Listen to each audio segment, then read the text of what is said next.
The Accidental Billionaires. Essa é a história de como dois amigos, Mark Zuckerberg e Eduardo Saverin, começaram uma rede social dentro da Universidade de Harvard, que hoje vale bilhões de dólares e que você provavelmente utiliza todos os dias.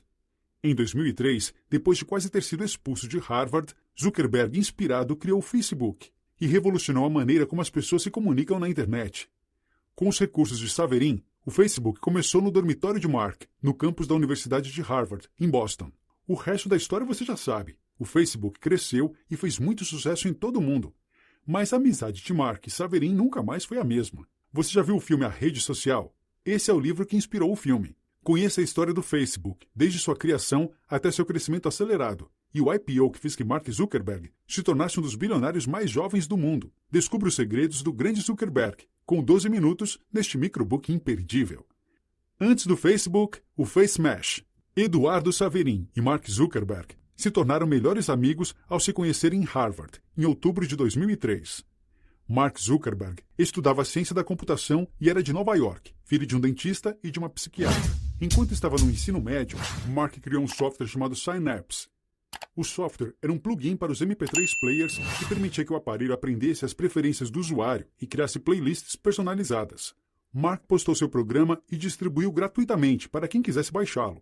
Isso fez com que inúmeras empresas entrassem em contato com ele para comprar o software. Os rumores eram de que a Microsoft fez uma oferta de $2 milhões para que Mark trabalhasse para a empresa. Entretanto, ele recusou a oferta. Por outro lado, Eduardo Saverin não sabia muito sobre computadores e programação. Ele era apenas um aluno de administração.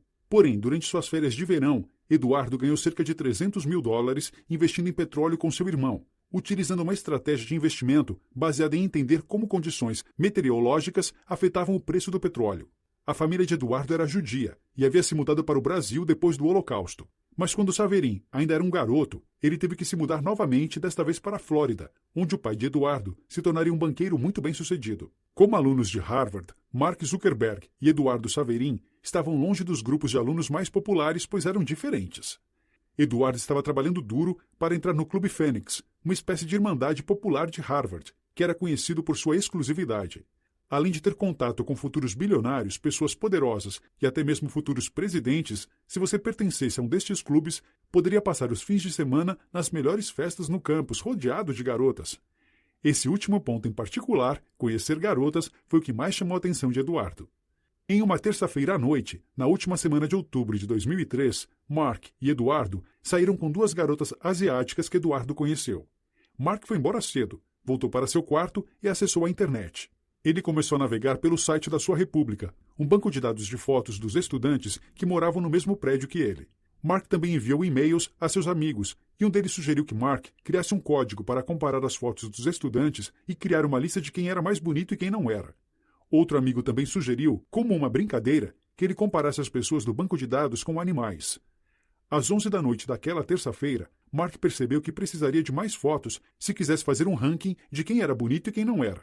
A solução era simples: hackear o servidor da Universidade de Harvard e acessar as fotos de todas as repúblicas do campus. Às 4 da manhã, Mark Zuckerberg havia baixado em seu laptop milhares de fotos dos bancos de dados online dos dormitórios de Harvard. Mark decidiu dar um nome para o domínio do seu projeto e registrou o domínio facemash.com. Por volta de 72 horas depois, Mark estava com facemash.com online. Era um website simples que permitia que os usuários comparassem as fotos de duas alunas e votassem qual era a mais bonita. Então o usuário observava os algoritmos calculando matematicamente quem eram as garotas mais bonitas do campus. Ele enviou e-mails para alguns amigos para perguntar o que acharam e foi para uma aula. Quando ele voltou algumas horas depois, descobriu que o facemash.com havia viralizado e em apenas 2 horas ele havia computado 22 mil votos. A dupla Winklevoss. Os resultados da existência breve do facemash.com, apenas uma tarde, foram impressionantes. Por isso não foi surpresa nenhuma quando Mark foi chamado para comparecer diante do Conselho Disciplinar Estudantil de Harvard. No dia em que ele compareceu, o conselho era composto por 3 reitores e um par de especialistas em segurança computacional. Mark admitiu prontamente sua culpa e se desculpou pela controvérsia que gerou. Para tentar amenizar a situação, apontou para o conselho que suas ações haviam demonstrado sérias falhas de segurança no sistema de computadores de Harvard, e até se voluntariou para ajudá-los a consertar algumas dessas falhas em seus sistemas. Ele também ressaltou que tirou o site do ar imediatamente ao descobrir que ele havia viralizado, salientando que não tinha más intenções. Influenciados pela óbvia estranheza social de Mark Zuckerberg, os reitores decidiram que não iriam expulsá-lo e nem mesmo suspendê-lo de Harvard. Em vez disso, Mark recebeu um tipo de liberdade condicional e foi avisado de que deveria se manter fora de problemas pelos próximos 2 anos. A reputação de Mark com os outros estudantes também ficou prejudicada, especialmente em relação às garotas. Logo depois do desastre do Face Mesh, Mark recebeu um e-mail de alguns alunos de Harvard, convidando-o para trabalhar em um projeto. Esses alunos eram os gêmeos Tyler e Cameron Winklevoss, e Divya Narendra, que cursavam o último ano em Harvard. Quase todos no campus sabiam quem eram os gêmeos Winklevoss, atletas loiros com quase 2 metros de altura. Eram também membros do time de remo de Harvard, com grandes chances de chegarem às Olimpíadas. O amigo deles, Divya Narendra, era menos conhecido em Harvard porque não era um atleta como os gêmeos. Todos os 3 eram membros do Porcelain Club, o clube mais exclusivo de Harvard, cujos membros eram reconhecidos por terem grande sucesso depois da graduação. Os gêmeos Winklevoss e Divya Narendra estavam trabalhando há 2 anos em um plano de negócios para lançar uma nova startup chamada The Harvard Connection, que pretendia ser um site que colocaria a vida social de Harvard online e facilitaria o encontro dos alunos. Seria um lugar para encontros online em que os estudantes poderiam compartilhar informações e se conectar.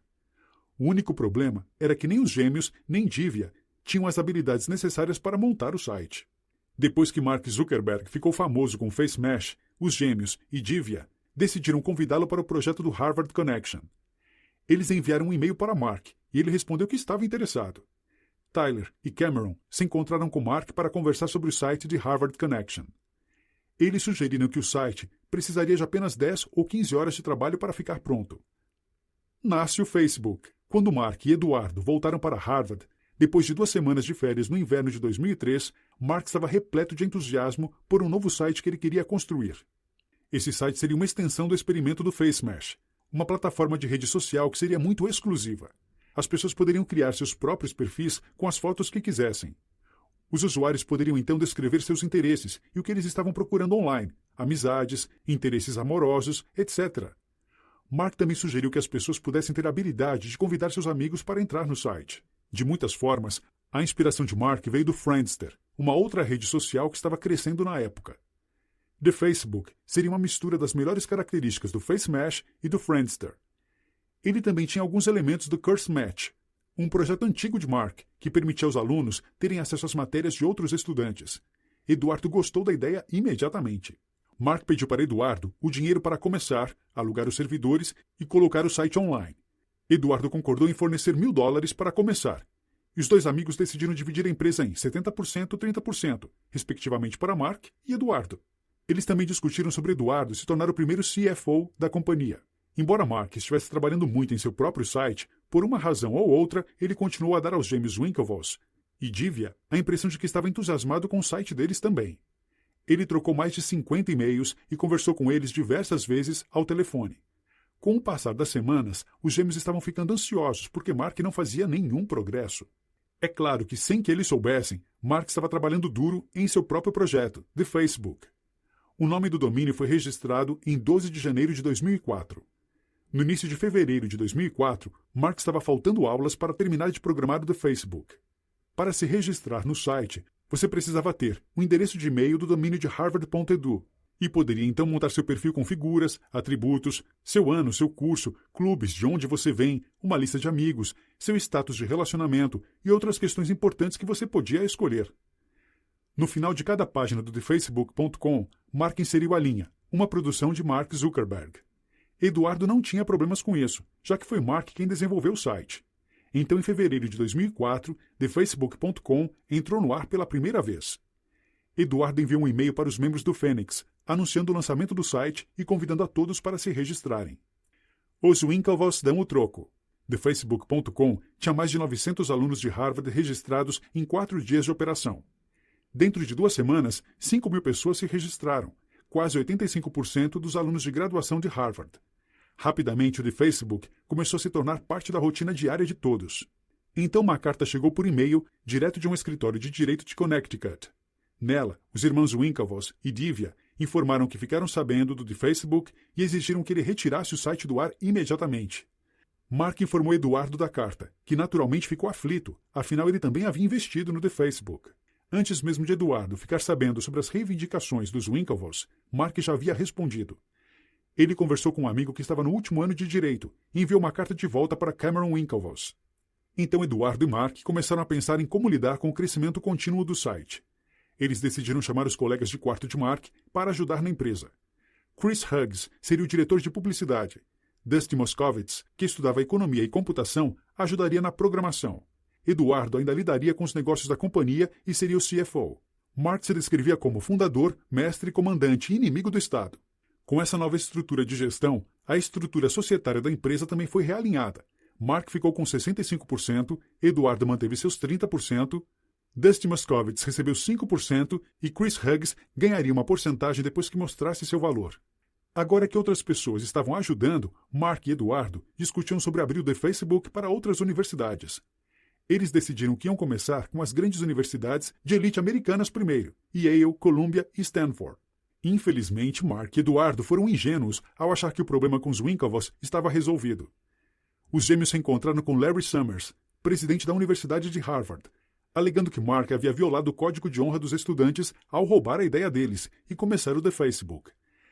Eles não tiveram sucesso, e o presidente não considerava que esse era um problema da universidade. Sean Parker entra na jogada. O crescimento do The Facebook foi assustador. 8 semanas depois do seu lançamento, 50 mil estudantes de Harvard, Stanford, Columbia e Yale haviam se registrado. Eles descobriram que 67% das pessoas que se inscreviam voltavam ao site todos os dias para checar o que estava acontecendo.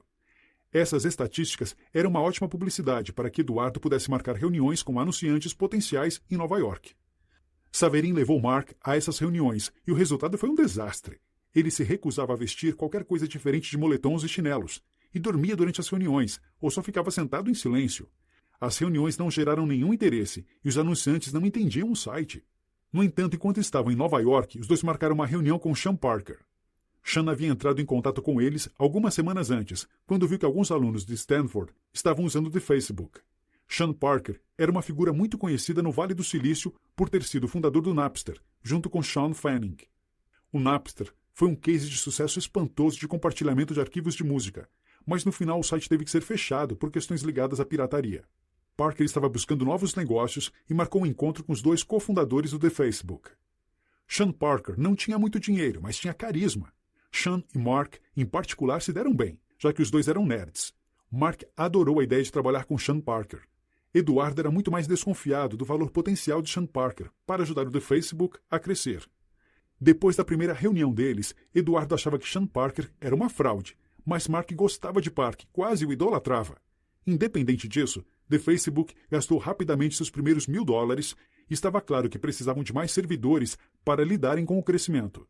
Mark e Eduardo também perceberam que precisariam contratar algumas pessoas para trabalhar com programação. Eduardo abriu uma nova conta no banco e depositou 10 mil nela. As reuniões com os anunciantes potenciais não geraram nenhum tipo de renda para o The Facebook, mas seu crescimento acelerado estava sendo notado. Investidores e representantes das maiores empresas de software e internet começaram a procurar por Mark e Eduardo no campus de Harvard. Formalizando a empresa. Com o final do ano acadêmico, Mark e Eduardo decidiram que precisariam se organizar melhor para lidarem com o crescimento. As pessoas estavam usando o site 24 horas por dia agora, então algumas atualizações e manutenções contínuas eram importantes. Além disso, era preciso encontrar anunciantes para que o The Facebook começasse a gerar dinheiro. Eduardo e Mark formalmente incorporaram o The Facebook LCC em 13 de abril de 2004, registrando a empresa na Flórida.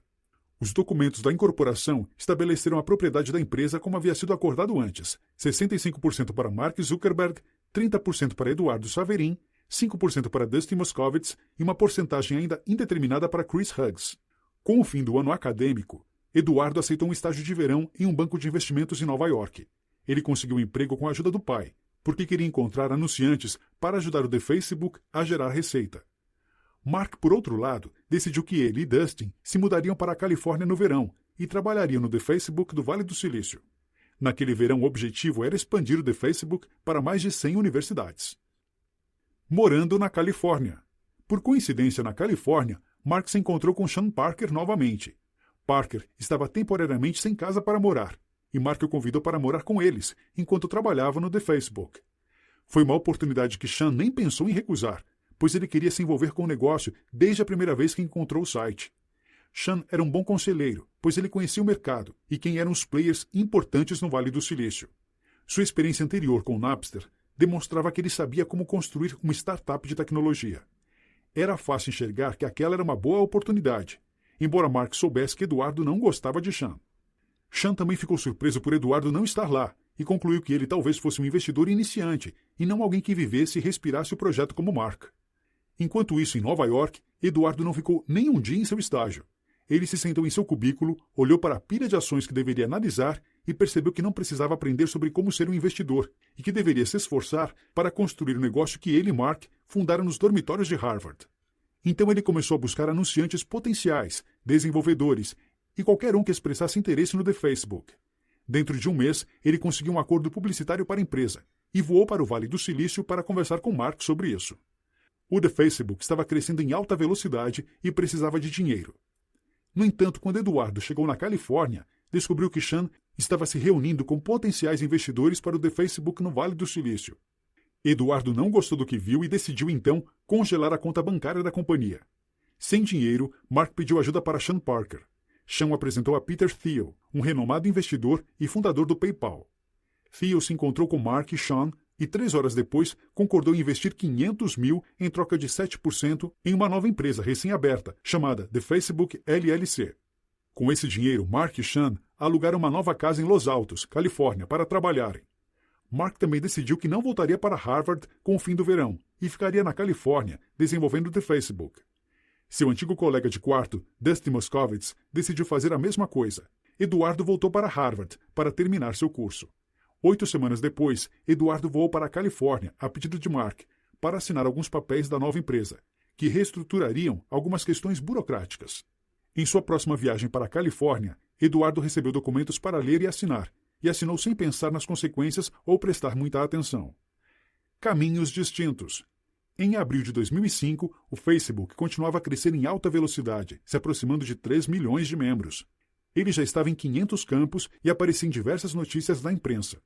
Mark enviou um e-mail para Eduardo no começo de abril, perguntando se ele poderia ir para a Califórnia participar de uma importante reunião de negócios.